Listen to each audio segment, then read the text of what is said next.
Vanguard releases this report every year based on the 401ks that it manages. Here are some big takeaways that you need to know from this report. Hello everyone, my name is Zach and welcome to On Cashflow, where I help you become a master of your own cash flow. Now let's get started. How does your workplace retirement plan compare? Let's first talk about some really cool statistics when it comes to the average 401k that the Vanguard report is talking about. Okay, first off, automatic enrollment. This is one of the greatest things to happen to Americans when it comes to their retirement planning. You can see in this chart that every single year since 2006, automatic enrollment has increased. And now it is at 58% in the year that this report came out. This is extremely beneficial to the average American because this means that they are automatically enrolled to their 401k unless they choose to opt out. And this means that there is a path of resistance when it comes to opting out. And so if they do nothing, which is the path of least resistance, then they automatically get enrolled into their 401k, which means they're automatically going to be saving some money for their retirement. And honestly, this is really great because most people are going to take the path of least resistance, which means if something is difficult and they feel that they don't have a strong desire to do it, then they're just going to do whatever is easiest. In this case, just let the automatic enrollment happen. I think that hopefully in the future, we can get this automatic enrollment to 100%, and it will make a dramatic difference in the lives of many people when it comes to saving for their retirement. The next one is Roth versus traditional 401ks.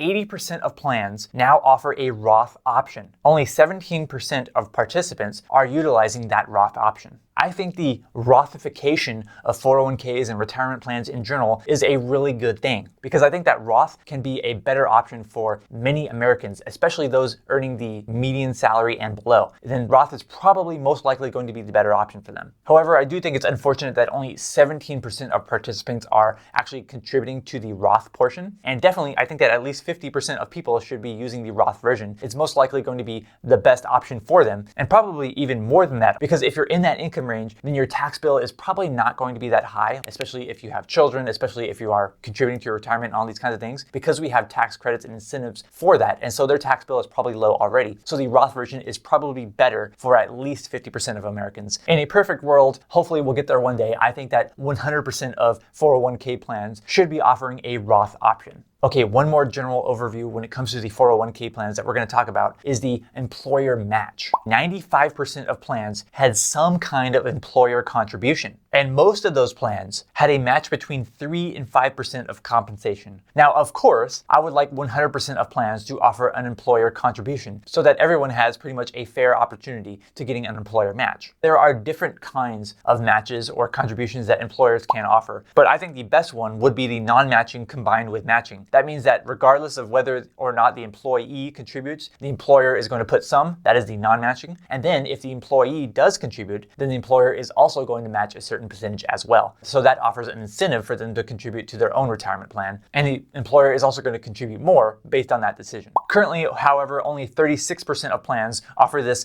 non-matching combined with matching contributions. All right, now let's get into the really good stuff here to see how much Americans are actually saving for their retirement when it comes to their 401ks. But before I move on to that, I put a lot of research and effort into this video, a lot of screenshots, a lot of data that I had to go through, and I would really appreciate it if you're enjoying this video, just hit that like button on this video. It really does help me out, and I would really appreciate that. All right, how America is saving. And the first thing that we're gonna look at is the participation rates. How many people are actually contributing to their 401k? Well, according to the Vanguard data, 85% average of the weighted participation is in their 401k. So that is a pretty darn good number. 85% of people across all the plans are contributing. But there are a few things that stand out when it comes to this 85% participation rate. Larger plans tend to have higher participation than smaller ones. And one of the reasons given in the report, what's likely happening is that larger plans tend to have the automatic enrollment and maybe smaller plans do not. Another possible reason for it is that the larger plans probably have a match, whereas smaller plans may not. Therefore, the larger plans, people are more incentivized to contribute to it because they're getting that match. Whereas with the smaller plans, they may not be so incentivized. There's another trend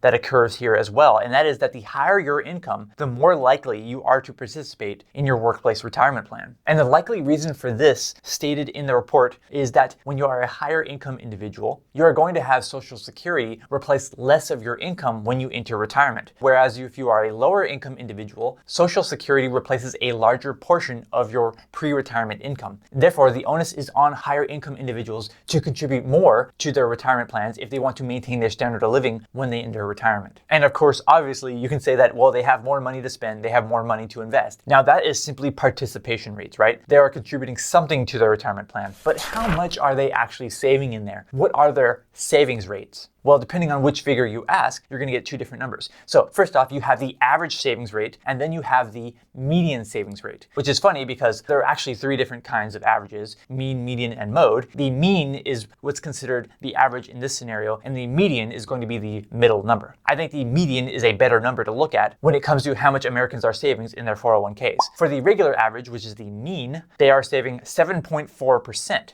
And for the median number, it is 6.4%. The average in this case is higher than the median because there are going to be some people who are saving a lot more in their 401k, and it will drive that average up compared to the median, which means that 50% of participants are saving less than 6.4% and 50% are saving more than that. Now, 6.4% is certainly a low savings rate, but luckily, because of employer matching contributions, that average and that median is a little higher than that. So when it comes to calculating in how much the employers are contributing to employees' 401k plans, then the average savings rate goes up to 11.3%. But then the median goes up to 10.6%. And that 10.6% is right there on the cusp of, mainstream financial advice. Everyone says, hey, you should be saving 10 to 15% of your income for your retirement. So if they are only contributing to their 401k and the median number is 10.6%, then most people are pretty much matching that mainstream financial advice. So we know that 10.6% is the median. But what about the super outliers, right? There's always going to be outliers, and that includes saving in your 401k. Here's the outlier that I want to talk about: the people who are contributing the maximum amount allowed to their 401ks. How many people do you think are contributing the maximum to their 401k? I'll give you 3 seconds to leave me a comment below.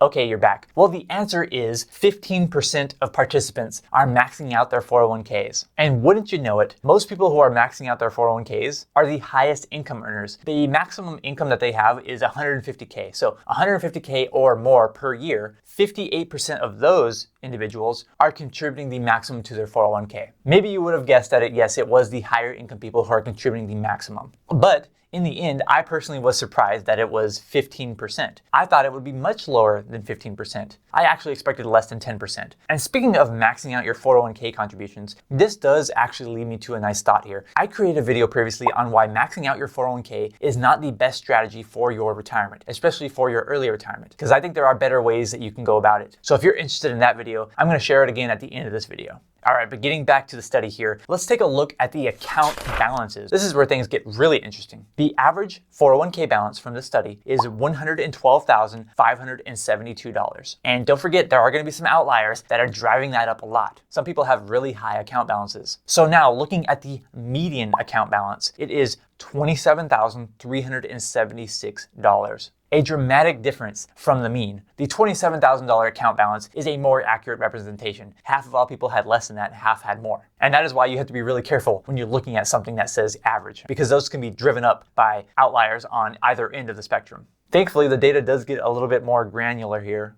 Granular, one of those two. 12% of participants had balances of above $250,000, and 33% had balances below $10,000. Another stark difference, right? You can see that most people did not have an account balance above $27,000, right? Half of them had less than that. So I would have to say, depending on, of course, the ages of these participants, most people probably don't have enough saved for their retirement, especially if their median account balance is only $27,000. And you'll see more on why that's not very much once I tell you the average age of the participants. And so I created this cool little graphic here for you to just kind of put all of this together. So this is the median person from this study. The median person is 43 years old. They contribute 10.6% of their compensation towards their 401k, including their contributions and their employer contributions. And they had a $27,376 account balance. That is not good enough, in my opinion. Not only for financial independence, early retirement, but probably for a regular retirement either. I don't see that as a comfortable retirement. So what is the solution to this? Probably it's going to be financial education. But is that ever going to happen? I don't know. What a good solution is